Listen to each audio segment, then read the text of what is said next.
जून की गर्मी समुद्र का पानी अपनी ओर खींचती है, जैसे बच्चे को कहानी अपनी ओर खींचती है, जैसे बलिदान को जवानी अपनी ओर खींचती है। शौर्य और संन्यास, भारत की क्यारियों में ये दोनों ही फसलें हमेशा से फलती फूलती रही हैं। महाराज सिद्धराज जयसिंह और भगवान महावीर के हम वंशजों ने विजय के शिलालेख तलवारों से भी लिखे हैं और त्याग से भी लिखे हैं। सिकंदर, अलेक्जेंडर, जब भारत से वो जा रहा था तो उसने सोचा अपने साथ सोना चांदी हीरे जवाहरात तो ले ही जा रहा हूं, भारत का दर्शन, भारत का ज्ञान भी ले जाता हूं, काम आएगा। जा पहुंचा सिकंदर उस वक्त के बहुत बड़े दार्शनिक चिंतक विचारक दंडनीस के पास। दंडनीस कहां मिला? नदी के किनारे रेत पे धूप सेकता। सिकंदर ने हुक्म दिया, चलो मेरे साथ मैसेडोनिया और बताओ बदले में तुम्हें क्या चाहिए।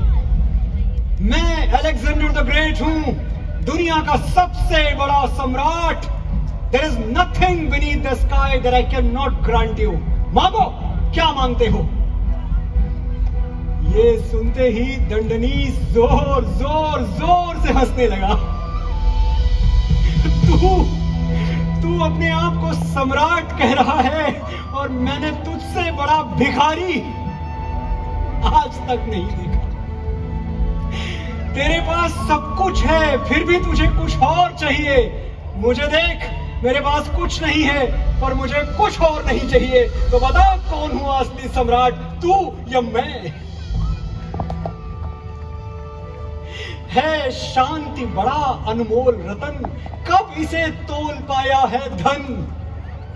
है शांति बड़ा अनमोल रतन, कब इसे तोल पाया है धन। जीवन का मूल समझता हूं, धन को मैं धूल समझता हूं।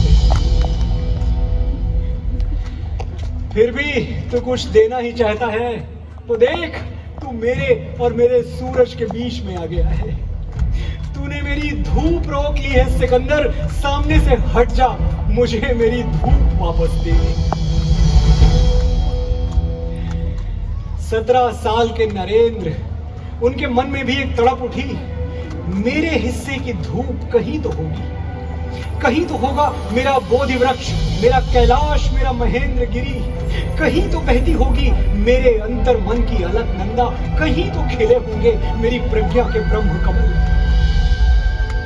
घर की चार दीवारियों में तो कोई सिद्धार्थ गौतम बुद्ध नहीं बनता, कोई राम मर्यादा पुरुषोत्तम नहीं बनता, कोई कान्हा द्वारकाधीश नहीं बनता।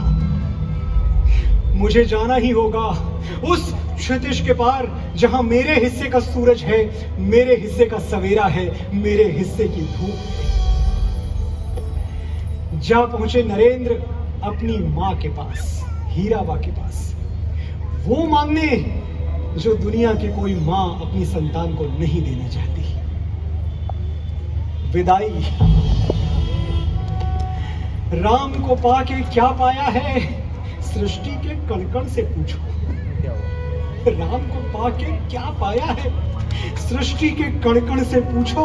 राम को खोने का दुख क्या है, कौशल्या के मन से पूछो। मां तड़प उठी, यूं तड़प उठी जैसे मछली से कोई पानी छीन ले, जैसे रागी के होठों से कोई गुरबानी छीन ले, जैसे कोई यादों की आखिरी निशानी छीन ले। तू मुझे छोड़ के जाना चाहता है नारू? मुझे? तू मेरा वही नारू है ना जो चूल्हा फूंकते हुए धुएं से लाल मेरी आंखें नहीं देख पाता था, आज उन्हीं आंखों में पानी छोड़ के जाना चाहता है। याद है एक दिन वो पड़ोस की गाय बड़ी देर तक रोती रही, उसका बछड़ा घर नहीं लौटा, कहीं खो गया था। तपती हुई दोपहरी में तू घर से निकलता, मैं खाने के लिए आवाज देती रही, बुलाती रही, और तू घंटों भूखा प्यासा एक गाय का बछड़ा ढूंढता रहा।